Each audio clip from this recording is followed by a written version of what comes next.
Let's start. Namaste and good morning to all of you. Let's start the class with Gita Dhyanam. Om Parthaye Pratibodhitam Bhagavata Narayan Swayam Vyasena Gratitam Puran Munina Madhye Mahabharatam Advaitam Ritvarshine Bhagavatim Ashtadashadhyayane Am Tvam Anusandhame Bhagavad Gita Bhavadveshine Namo Astute Vyas Vishal Buddhe Pul Arvind Ayat Patra Netar येन तव्या भारत तैल पूर्णः प्रज्वलितो ज्ञानमया प्रदीपः परपान्न पारी जाताये तोत्र वेत्र एकपानये ज्ञान मुद्राये कृष्णाये गीता अमृत दुहे नमः सर्वोपनिषदो गावो दोग्धा गोपाल नंदना पार्थो वत्सा सुधीर भोगता दुग्धम गीता अमृतम महत् वसुदेव वसुतम देवम कंस चानूर मर्दनम देवकी परमानंदम कृष्णम वंदे जगत गुरुम भीष्म द्रोण तटा जयद्रथ जला गांधार नीलोत्पला शल्य ग्राहवती कृपेन वहने कर्णेन वेला कुला अश्वत्थाम विकर्ण घोरमकरा दुर्योधन अवर्तने सो तीरना खलु पांडवै रन नदी के वर्तका केशवा पाराशरे वत्सरोजमलम गीता अर्थ गंधोटकम नाना ख्यानक केसरम हरि कथा संबोधन अबोधितम लोके सज्जन षटपदे रह रह पे पिये मानम मुदा भूयाद भारत पंकजम कलिमल प्रध्वंसी न श्रेयसे मूकम करोति वाचालम पंगुम लंघ्यते गिरिम यत् कृपातमं वंदे परमानंद माधवम यम ब्रह्मा वरुण इंद्र रुद्र मरुतः स्तुन्वन्ति दिव्ये स्तवे वेदे सांग पद क्रम उपनिषदे गायन्ति यम सामगा ध्यानवस्थि तद्गतेन मनसा पश्यन्ति यम योगिनो यस्यन्तं न विदुसुर असुरगणा देवाय तस्मै नमः. Okay, Bhagavad Gita chapter 3, Karam Yog.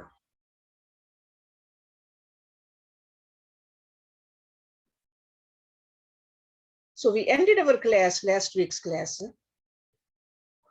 with verse number 11.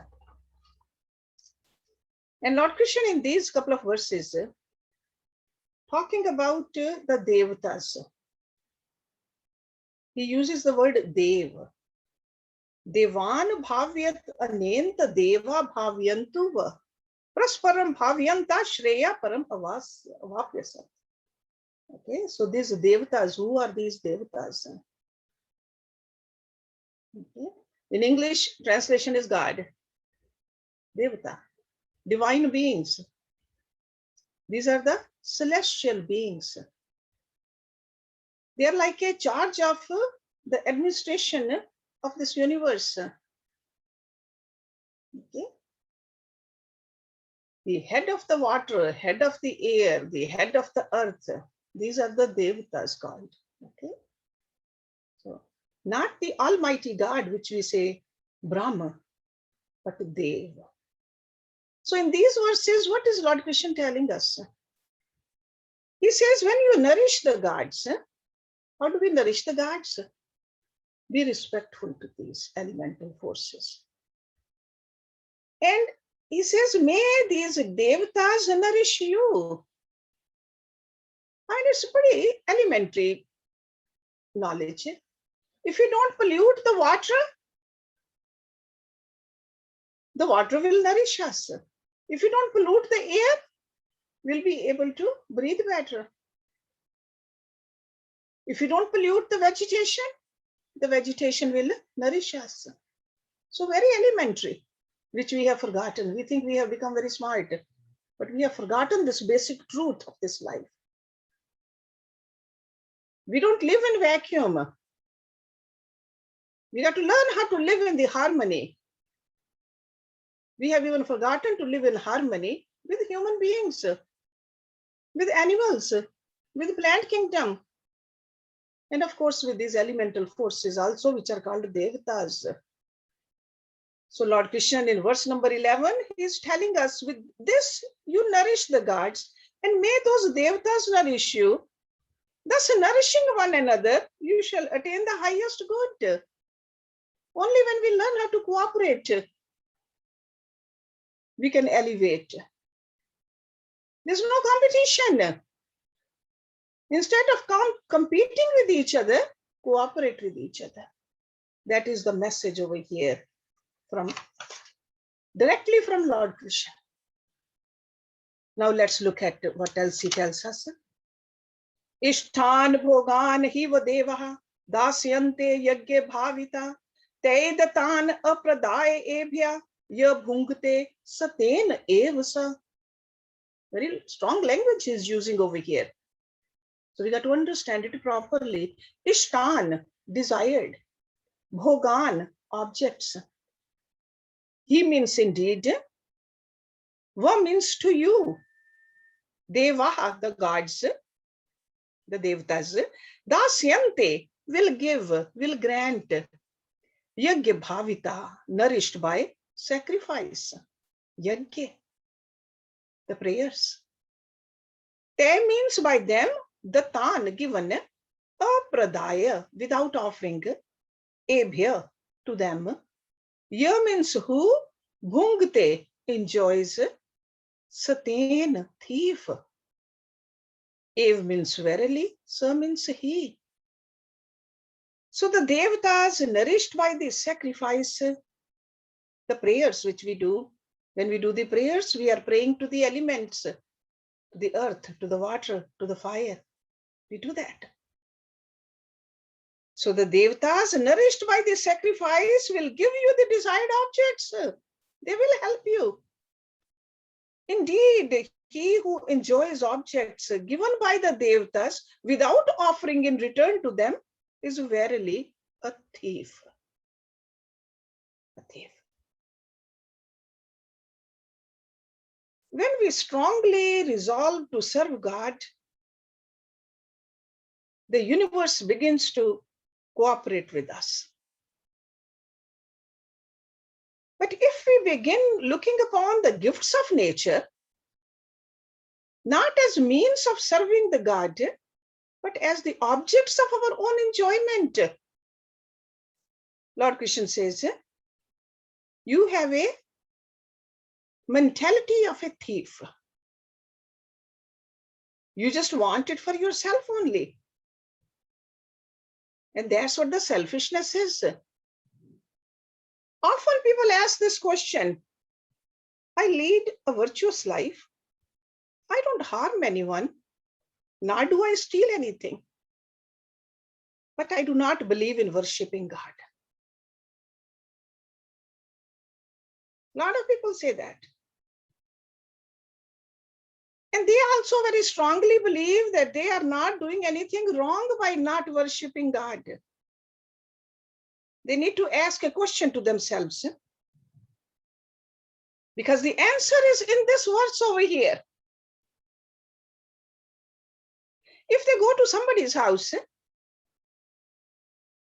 without permission, go there, eat the food they find in the fridge, lie down on their bed, come to their living room, watch the TV,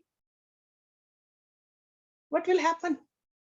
When the owner comes, owner will say, you have done something legally wrong. You have entered my house without my permission. And you have used my things without my permission. The same way, who owns all this? Who owns the ocean? Who owns the air? Who owns the fire? Who owns this earth? It's all owned by God.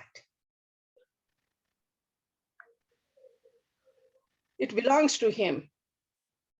If we utilize all these things for our pleasure without acknowledging his dominion over it, from the divine perspective, we are committing a theft. And that's exactly what Lord Krishna is saying. We don't own anything here. It's all given to us. So be thankful. Be thankful to God in any form, whatever you want. Whichever form is pleasing to you. Because in every form, the essence is the same. It's God. So make sure remember this very strong message. We don't want to be thieves. Nobody likes to be called a thief. Even in the legal system, we don't like to be called a thief. In this ethical and moral system,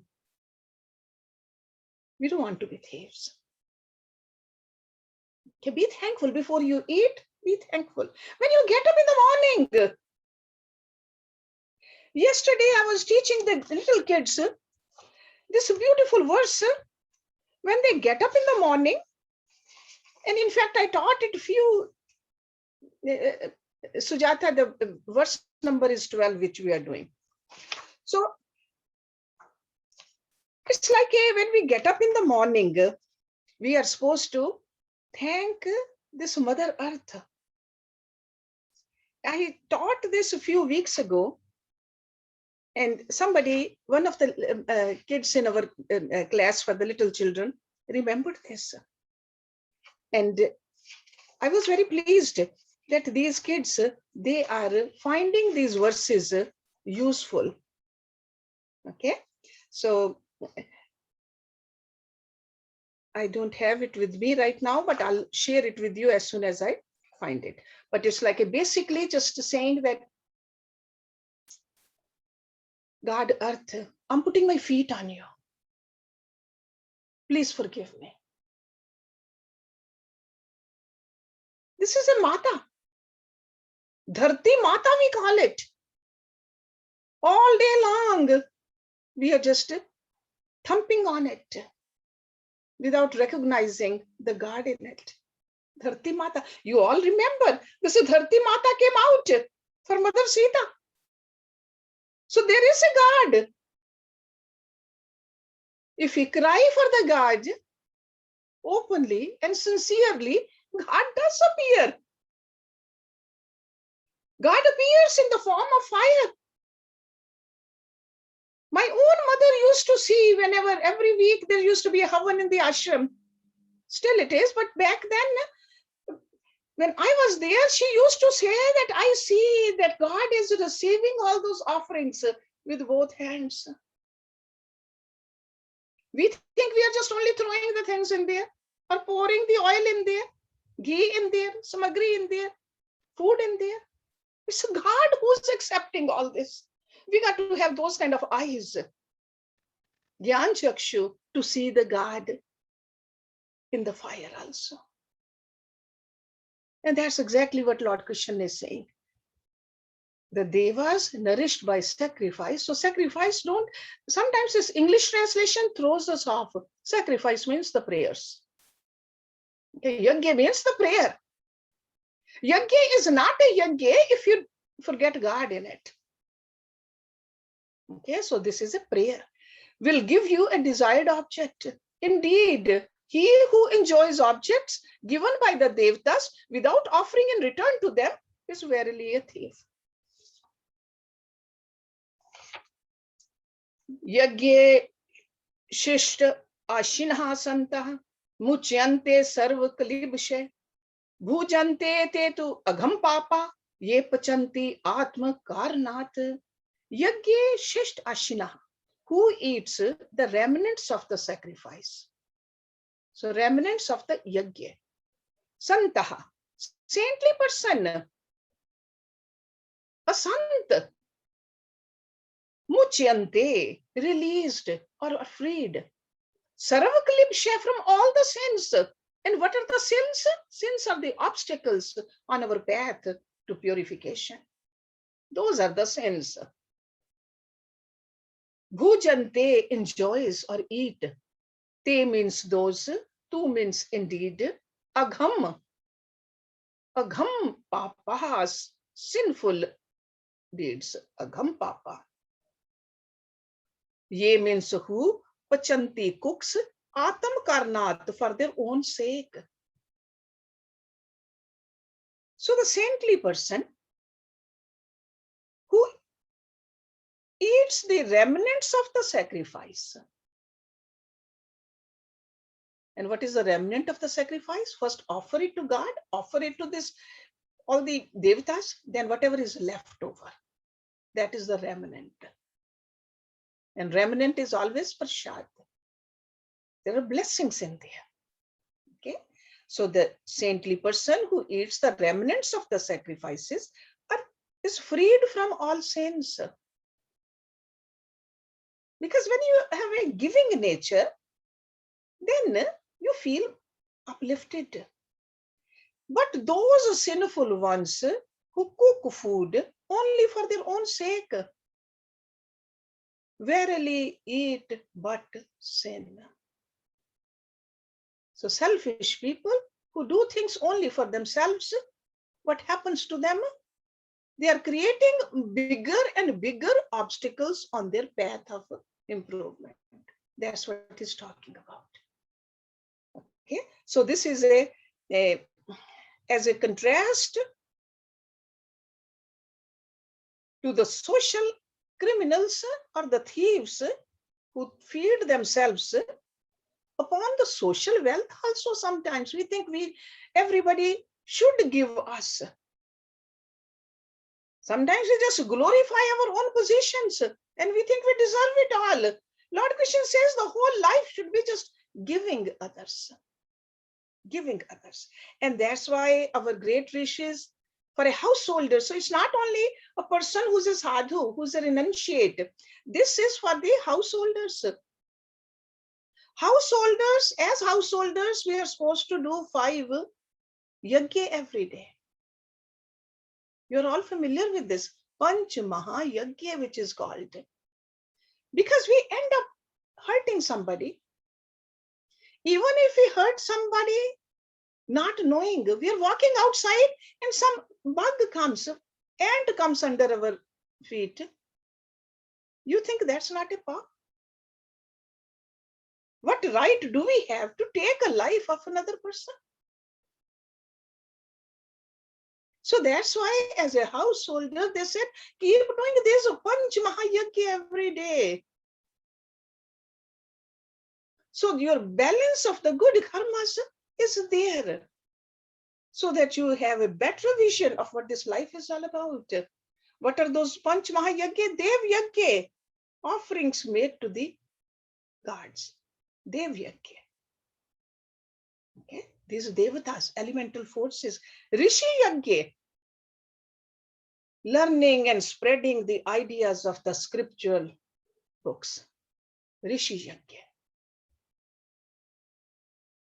Pitri Yagya, offering our thankfulness, our gratitude to our ancestors. Nar Yagya, anybody who comes to our house, or if we see somebody needy, helping them. Don't think that whatever you earn is only for you. We are supposed to help others. And the 5th one is called Bhoot Yagya, feeding the animals, the birds, the plants. Bhoot Prani they are called. So as a householder, we can do all this. Because we spend a few hours every day to earn whatever vocation we have. And from our earning, we are supposed to share. 10% of our earning, we don't have any right over it. If we can do more, that's even better. But 10%, no right. That should be spent on others. That doesn't mean your relatives. That means others. Needy person, animals, birds, temples. Those are the places. So by performing these 5 yajnas, the Vedic tradition promises that the performer will be fully atoning for the unconscious crime which he or she might have done. Okay, this is a Vedic tradition. And when we cook also, we should cook with the consciousness that the meal is for the pleasure of God. Pleasure of God. There's a God seated inside us.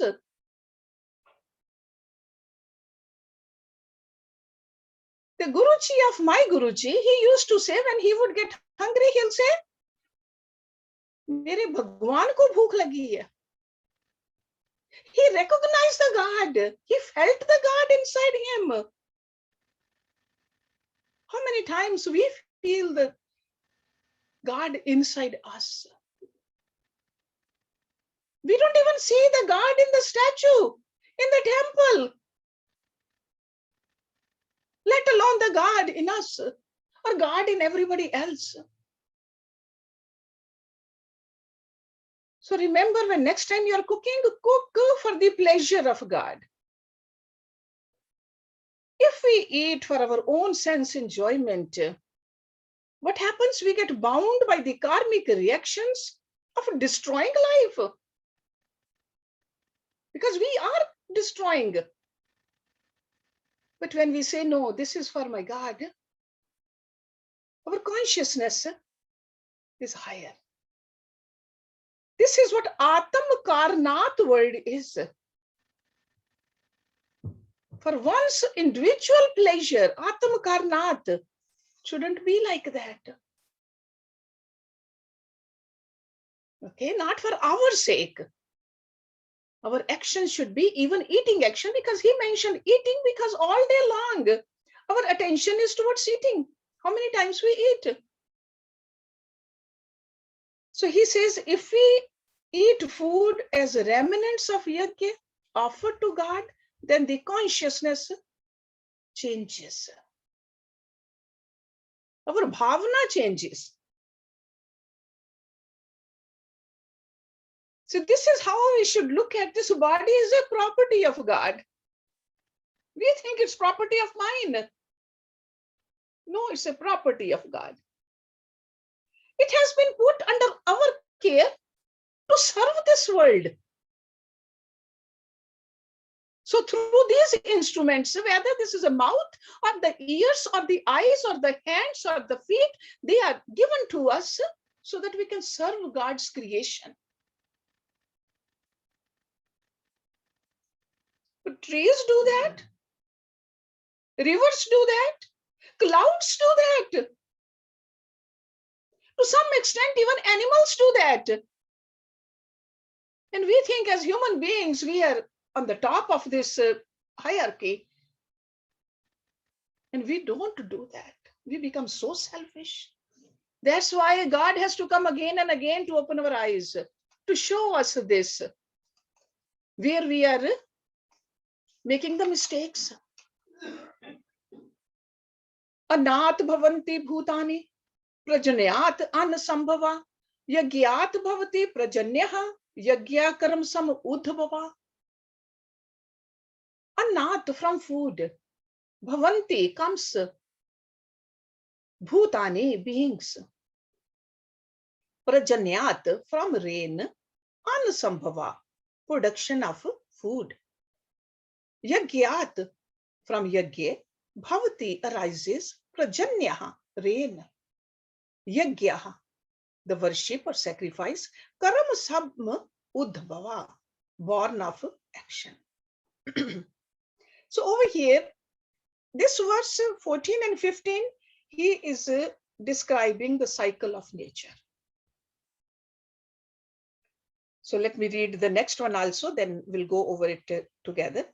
Karam Brahma Udbhavam Vidhi, Brahma Akshrasam Udbhavam, Tasmat Sarav Gatam Brahma, Nityam Yagye Pratishtitam. Karam is action, Brahma Udbhavam, a reason from Brahma, Udbhav.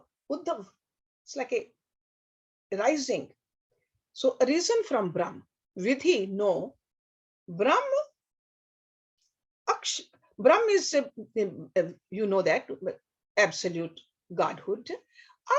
Akshrasam Udbhavam, from the imperishable. So it's like a reason from the imperishable. Tasmat, therefore, Sarvagatam, all pervading, Brahma, Nityam, eternally or ever, Yagya, Pratishtitam, is established. So he says, know that action comes from the creator. That means the Brahma, creator, the creative power of absolute, the Brahma. And Brahma comes from imperishable. Therefore, the all-pervading Brahma, God principle, ever rests in sacrifice. Okay, so it's like, as I said earlier, it's describing the cycle of nature. So rain gives us grain. Grain we eat as human beings. It gets transferred into blood. From blood, semen, the seed for human body. From human body performs yajna for celestial gods. Rain, and the cycle continues. Okay, so he says the duties of humans have been laid down by God himself in the primary scriptures. These duties have been planned in such a way that if we perform our actions properly, we raise our consciousness up. But if we just get engrossed into the materialism, then we go down. So choice is ours. Do we want to elevate ourselves or do we want to degrade ourselves? So if we control our selfishness and we get more and more selflessness in us, that's what yajna is, selflessness. Live for others, we elevate ourselves. So it doesn't happen in one step. It's a slowly we elevate ourselves. First from tamas to rajas. Then from rajas to sattva. And all our duties should be to serve God. So whenever we have a selflessness in our attitude, we become godly. So he's reiterating this principle, and he says that God is eternally present in the act of sacrifice. That means worship. Okay. So somebody asked for the, I repeat that cycle. Rain begets the grain. We need the rain. Water we need to have the food. In fact, that's why this fire ceremony is very important too. Fire ceremony we do, what happens? We are purifying the atmosphere. All that purification, those elements go up there into the clouds. Clouds become better. We are not controlling the clouds to stay at a certain place. Clouds can go anywhere they want to, because they are for everybody, universal. Then pure clouds will give a pure rain. Pure rain will give a pure grain. Pure grain, when human beings eat, it will affect their mind. This is the cycle. That's why the daily worshipping, this fire ceremony, the Havan Yajna, were performed in the Satyuga time. Now, sure, people do Havan Yajna now too, but not with this kind of a bhavana. Now we do it so that I have more. It's like a more selfishness right now. Doing it only for ourselves, not for the entire creation. So going back to that cycle, rain begets grain, grain, when it's eaten and it's transformed into blood. And from blood comes the semen. Semen is the seed for the human body. And the human body performs yajna again. And then from the yajna, the rain and the cycle continues. Okay. So just make sure that we do our part.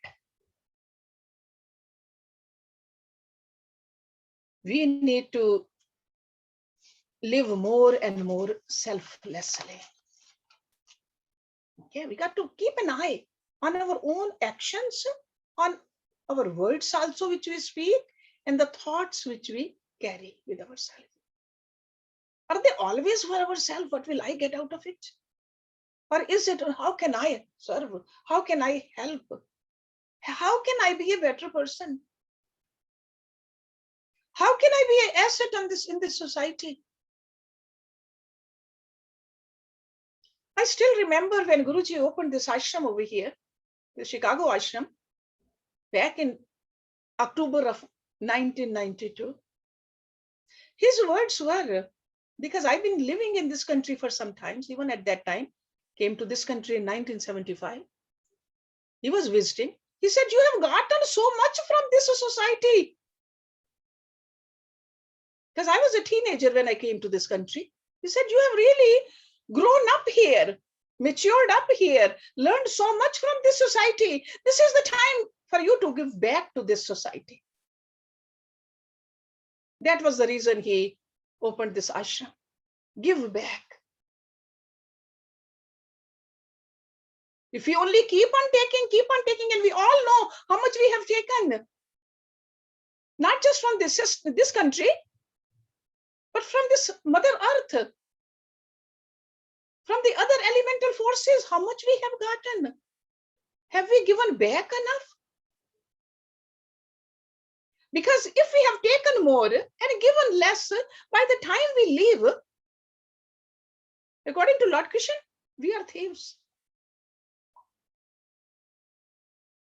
And we know what happens to the thieves. Maybe we can fool some people. This society, maybe we can fool. This legal system, we can fool. But this God system can never be fooled. So we got to be true to ourselves. We got to think about it, introspect, reflect, and make some changes right now. Learn to give back so that this equation is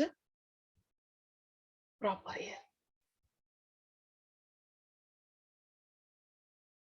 Evam pravrittitam chakram na anuvartyati ihya aghayu indriya ramaha mogham parth sajivati. Evam, thus, pravartitam, set into motion like a revolving chakram, wheel, cycle. See, wheel is around. It's a cycle. Na means not, anuvartyati, follows. Ih, here in this life, this mortal life. Ya means who? Aghayu, living in sin. See, ag means sin. See, some places Lord Krishna called Arjuna a nag. A nag is sinless. Ag is sin. Okay. Indriya Ramaha, rejoicing in the senses. So Indriya Rama. Rama means the Raman. That means you are just rejoicing. Mogham, in vain. Parth is Arjuna. Sa means he. Jivati means lives. He who does not follow here, the wheel which is set revolving is of a sinful life. Rejoicing in the senses. He lives in vain. Oh, Arjun. I mean, clear message over here. It doesn't take much to understand this. No interpretation we need. If majority of the people, they manage to live abiding this law, there will be more and more harmony among us. There will be a strength also in us. There will be happiness in our lives. There will be joy. There will be peacefulness. All we have to do is just faithfully obey this. That's all. Often we think that somebody else should obey first and then I will obey. No. This should start from us and at all times. Because if we don't do it ourselves and we think somebody else will do it, benefit of that will be to that person, not to us. For our strength, for our purification, for our joy, we got to move towards this. Okay, so chakra really means an ordered series of events. The chakra which I mentioned earlier, the cycle from the grain to the rain, which described in previous couple of verses. Okay, so it's like a universal wheel. It has nothing to do with the Hinduism. It has nothing to do with a male or a female. It is a universal wheel of action. He is teaching us to perform our duties and contribute to its smooth rotation. Because we are part of it. We are very much part of it. So this natural cycle, if we just go through it properly, the fruits we will reap. But question naturally arises. Why do we have a chaos in this world? If the cycle is going on, why do we have a chaos? Why do we feel darkness? Why do we feel that nothing is really working? Sometimes we see tsunamis, sometimes we see the fires. We see excessive rain or excessive drought. Because as human beings, we have stopped learning how to live in harmony. So this effect from us gets transferred to this nature also. Okay, because we are all connected. So the wheel of nature has been set up by God to discipline us, to train us, to elevate us. But if we do not perform our actions like this, if we forget to do the yajnas, the worships, when we become the slaves of our senses, because when we don't control our senses, we have become the slaves to our senses and lead a sinful existence. He says that you are living in a vain. Mogham. But a person conforming to the divine law becomes pure. We see throughout Bhagavad Gita, Lord Krishna keeps telling us, if you do this, you will go there. If you do this, you will go there. Choice is ours. Which way we want to go? Do we want to control our senses, or do we want to become slaves to our senses? Let's do one more verse and we'll stop here. Ya tu atmarati ev syat atmatripta cha manava atmani ev cha santushtaha tasya karyam na vidyate. Ya means who? Tu means what? Atmarati, who rejoices in the self. Yatma, Atmarati. Ev means only, Syat means maybe. Atmatriptaha, satisfied in the self. Cha means and, Manvaha, the man, a person, human being, Manva. Atmani, in the self. Ev means only, Cha means and, Santushtaha, content. Tasya, his karyam, work to be done, actions. Na means not, vidyate means is. He says, but the person who rejoices only in the self, who is satisfied with the self, who is content in the self alone, for him, verily, there is nothing more to be done. If you remember in the beginning of this chapter, Arjun asked a question. What should I do? On one hand, you are asking me to wage this war, this terrible war. On the other hand, you say the knowledge is better. So that's why Lord Krishna is giving this verse over here. A person who has reached to this level doesn't need anything from the nature. Totally satisfied in the self. So this kind of a person is a complete yogi. Like a Lord Shiva. Doesn't have to do anything.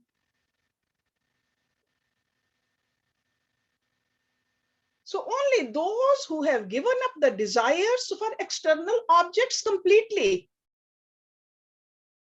A person who is rejoicing and satisfied in the self, by the self, can live without air also, can live without food also, can live without sunshine also.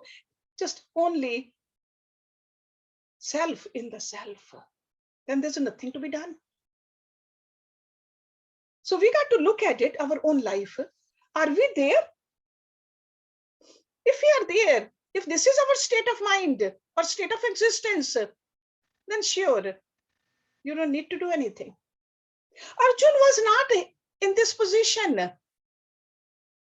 So that's why to answer Arjun's question, he has added this verse over here. That knowledge which I was giving you, that is right. There's no flaw in that level of knowledge. And there's no flaw in when I tell you to do your karam also. Because you are a kshatriya. You are a warrior. This is your duty. And I'm telling you how to do your duty and still elevate yourself. Okay? So he's not telling us not to do anything, but he says, yeah, if you are satisfied only in yourself. And normally we don't even have any idea what our self is. Theoretically, we might know, yeah, sure, there's an Atma in me, which is part of Paramatma. But do we identify ourselves with the Atma only? Do we? Can we say that this body is not mine? Are we at the level of Avadhut? See, Avadhut is also avastha, where you are totally detached from the body. You have a body, but you're detached from it. You don't even care. What are you wearing? What are you eating? Where you're living? How others are behaving with you? You don't even care. It doesn't even affect you because you are Atmarati, Atmatript, Atmani evcha santushtaha. Okay, so understand this verse properly. Why Lord Krishna is adding in there? It is to answer Arjun's direct question. If you don't understand it, go back to the verse number 1 and see what Arjun is asking. And why Lord Krishna? Because all these verses, they are connected with each other. Then it will be crystal clear to you. I would expect you to just do little homework also. Every day, pick up Bhagavad Gita, every single day. Okay, just go back and see what you do not understand. And what you understand, are you bringing it into your life or not? Like in today's lecture, in all these verses, he's telling us to not to become a slave to the senses. He's telling us to become more and more selfless.